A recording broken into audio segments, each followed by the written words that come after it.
authoritarian gets thrown around a lot. Is this a buzzword? Is there something to it? If so, who's guilty and why? Are you going down the line, or do you want us to just jump in? I say we just do a free-for-all. Adam is hungry for this one. Let's hear I it. would like to start because I hate to bring it back to the fact that I was at this rally yesterday, but every single person I talked to there doesn't trust any institution around them. I can ask them, do you trust Mike Pence? He's a rhino. Do you trust Bill Barr? No. Mark Meadows? No. The FBI? No. The DOJ? No. They only trust Donald Trump and maybe Rudy Giuliani, and I feel like that's a perfect sign of authoritarianism. The ability to undermine every single institution around you, so when you get back into office, you can tear them down with little pushback. So I think Trump has successfully divided half of our country into an alternate reality. And I see this every single time I go talk to them. And it really does scare me when we live in a different factual reality on every single topic. Whether it's FEMA providing aid, whether it's the election, time and time again, they only trust Trump's narrative over every single institution, every single court. That is what blows my mind. And I think that is a perfect sign of authoritarianism seeping into America. Just because there's one person that's trusted or most trusted in the government? Or do you think it has more to do with the fact that he's head of state, or... I think it has to do with the fact that he's successfully sown so much distrust in every institution around him, and he is able to be the ultimate authority on every single thing, on every topic. I mean, if he tweets something out about FEMA, half of the country will believe that, blindlessly. I think there's a section of the left that I feel like the only person they might trust would have been Bernie Sanders a couple of years ago, and they would have been maybe equally critical or distrustful of a lot of institutions, but surely nobody would say that Bernie Sanders is authoritarian. Or maybe they would. Well, he doesn't have the institutional power. The people who support him don't have the same institutional power as the MAGA people. I mean, what, 60, 70% of Congress thinks the election was stolen? He also doesn't encourage the overthrow of institutions the way that Trump does. So certainly Bernie and progressives want to change institutions, modify and improve them, probably even abolish certain ones like the Electoral College, which are antiquated. But Trump, his distrust of institutions is considerably less founded. There's no factual basis for it, and it's all in service to him. When you combine that with the fact that he publicly called for the termination of the Constitution, the supreme law of the land, like there's nothing more authoritarian than that. You quoted that to a Trump supporter today. We went to a Trump rally today about an hour north of here, and we talked to some Trump supporters. And I think Josiah, such a charming guy. He just charmed everybody, charmed the pants off. He introduced himself as a liberal. He's like, I'm on the opposite side of the aisle, but you're like family. My family supports Trump. And he charmed everyone. And Hutch was just like, oh man, I don't know. I feel like someone's gonna get rowdy. The very first time Hutch goes up, I think you quoted that True Social quote about him suspending. We got to set the stage, Hutch, before you tell them what you did. So Sure. We're having this exchange, we're having this dialogue with a young conservative at the Trump rally, and all of a sudden I see this shadow approach, and it's Hutch, 6'4", and he's got this Trump hat on. And he goes, excuse me, I'm not sold on the election one way or another. I'm kind of Trump curious. He's like, but this whole overthrow the Constitution thing. And I go to open my mouth, and some guy further up the line turns around, and we hear, he didn't say that. And then Hutch said, no, of course he did, and started to quote it back. And then the guy's like, if he did say it, Then it wasn't that bad. Yeah. Something that I thought. You called us plants. Yeah, he was pretty up. I mean, the Constitution thing that's supposed to be the firewall against authoritarianism. So if that falls, then everything falls. And so it's just on its face, Trump calling for him to be able to just terminate the Constitution because he feels like there is voter fraud is obviously very authoritarian. So, yeah. Yeah, at the end of the day, authoritarianism, kind of loud. you did it. You did it. It's good. Are we okay? Okay, yeah. At the end of the day, authoritarianism is all about centralizing power. It can be in one political party, it could be in one branch of government, or in the case of Donald Trump, it could be in one person. Bernie Sanders was brought up earlier. I don't remember Bernie Sanders ever saying we need to undermine the judicial branch, we need to suspend Congress, we need to destroy the DOJ and every department and office in the executive branch. It's pretty clear that Donald Trump wants to centralize as much power into the presidency, into him exclusively, as possible. And I think that, as evidenced earlier, he can basically say or do anything, and he's seen, I feel, by a large majority of conservatives as a guy who can basically say or do whatever he wants, whether it puts him above the executive, the other two branches of government, or above the Constitution.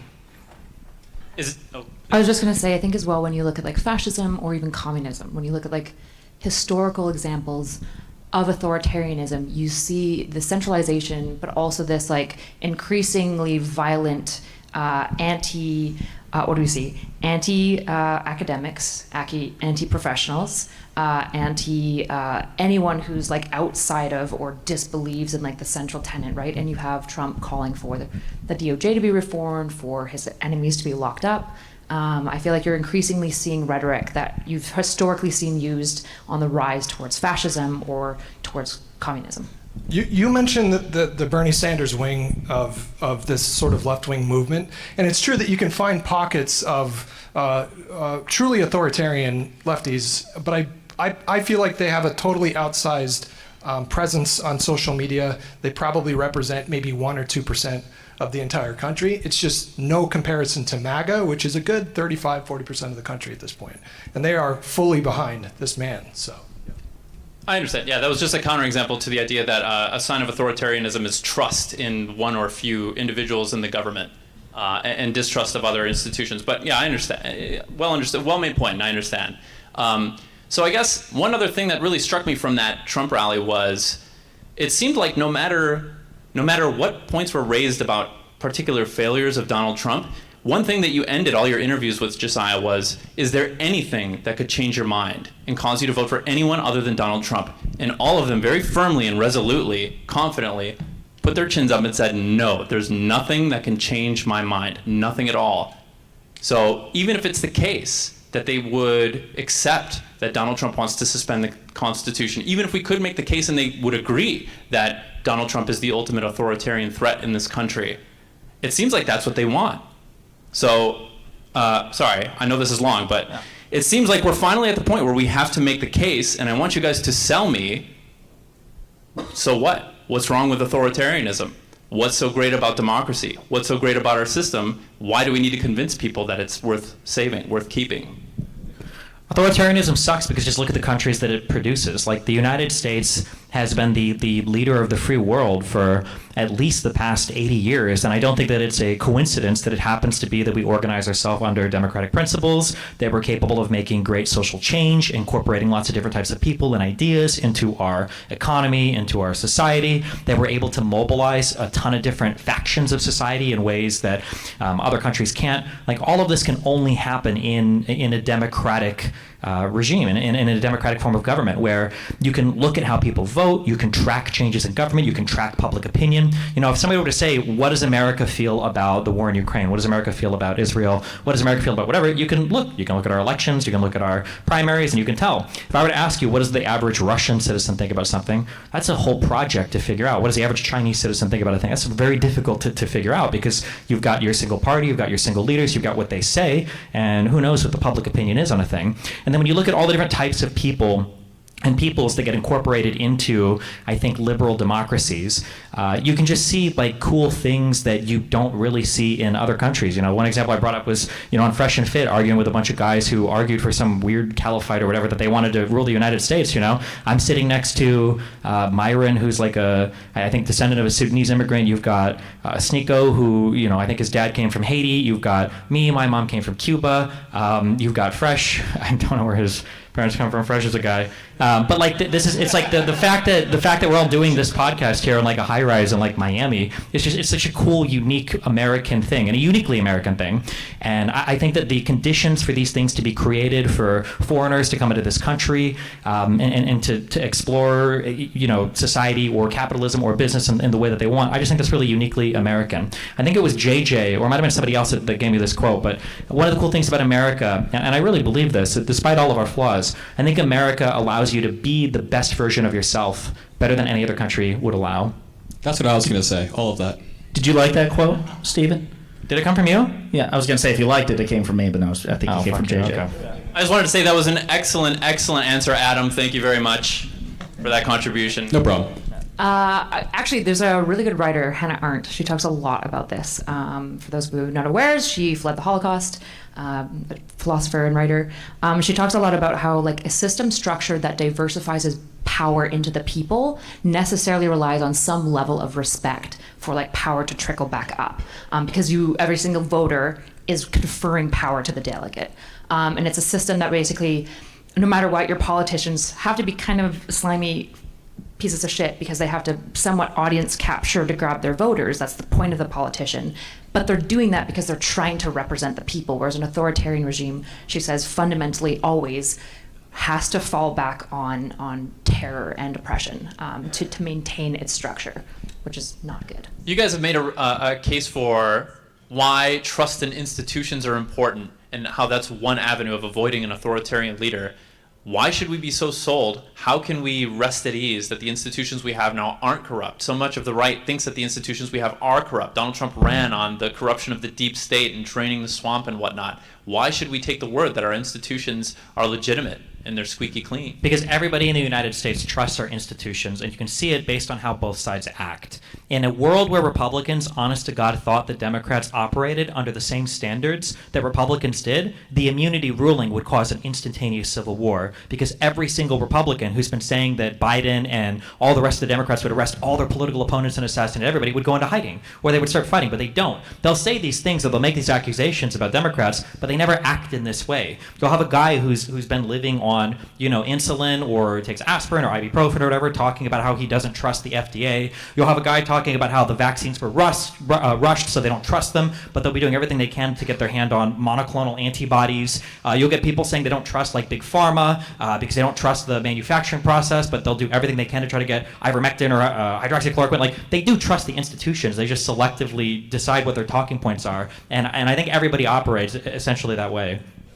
It's like one of the biggest thinking errors. It's really, really common. Our brains are very inclined towards seeing negative things occur and blowing that up and remembering it. One of the biggest dopamine hits you ever get in your brain is when you have a negative experience, and it helps you form a memory of that negative experience. And so it's like, it's really important to remember, this is good for government and people and life, which is that like a single negative experience, a single moment of corruption or error, there has been problems in the government, there has been corruption, there has been negative things. The problem is that that's not a good way to paint the entirety of the system, because you pretty much never see when it's working smoothly because you're not gonna notice it, it's not gonna stick out. Looks like you want But to say conservatives aren't riding on a single notion of corruption. They think everything is evidence of the corruption that they already believed in. The Trump indictments, right? Everything you just said about they trust institutions, all the examples you listed were things that Trump endorsed. It's all roads lead to Trump, wise man once said. Yeah, I think that's an important thing to point out to kind of illustrate the challenge that we have. So one of my persistent criticisms of the Biden administration is President Biden's appointment of Merrick Garland as Attorney General. So if you recall, Merrick Garland was supposed to be President Obama's Supreme Court replacement for Justice Scalia. And he was, in his day, a phenomenal prosecutor, and he was a widely respected judge. There's a good case to make that he has a judicial temperament now, not a prosecutorial one, where he is very slow, now methodical, but very slow to bring charges. And so this is what my frustration is. I think we needed a Rottweiler in the Attorney General's position, because there's credible reporting that part of the reason Merrick Garland hesitated to prosecute Trump was because he was afraid the DOJ would look weaponized to Republicans who already had doubts about it.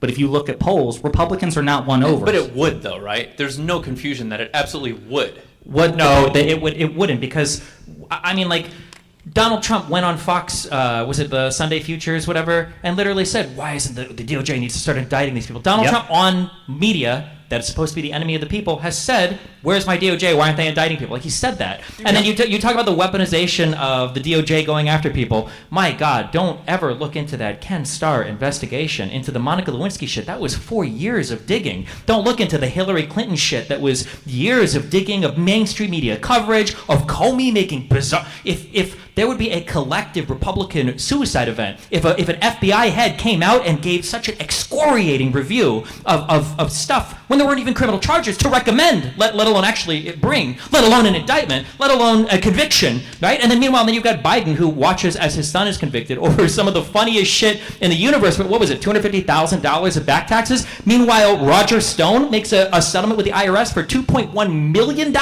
of back taxes that he was hiding in another company. It's the standards are, you can't live in this world You're You cannot right. live in this world. It's insane. I understand this argument that you're making. They're hypocrites, that they obviously do trust these institutions to some degree because they trust it when Trump is behind it. But is that not evidence of exactly what I said, which is that, doesn't this align exactly with their idea that everybody but Trump is corrupt? So when he supports You shouldn't operate like you care. So if we want a Rottweiler, then we want a Rottweiler because to a Republican, any dog, even a mini poodle with a D on its head, is going to look like a Rottweiler. So you might as well pick one if that's what you're going to do. 100%. Yes.